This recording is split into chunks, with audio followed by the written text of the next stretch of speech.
Hello there. This is Jackie Aronser bringing you highlights of our budget and tax update that is going to be taking place in March. So only a few days to go until the 2020 budget speech, which is taking place on Wednesday, the 26th of February. And there's much speculation about how the finance minister will address the ever increasing budget deficit and the resulting increasing government debt.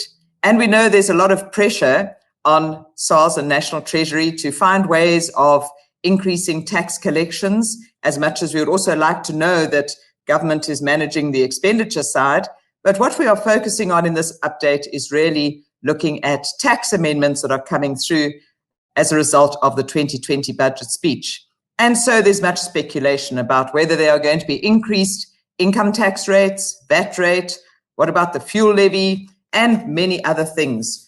So join me as we do the 2020 budget and tax update taking place in Durban, Cape Town, Port Elizabeth, Gauteng, and then there will be a webinar that you can log into if you prefer to do this from the comfort of your office. We'll be covering not only the 2020 budget tax proposals, but also the main tax amendments that came through during the course of 2019. We'll also look at some recent and topical SARS documents, recent interpretation notes, binding general rulings that might have come out that will be relevant to you and your business.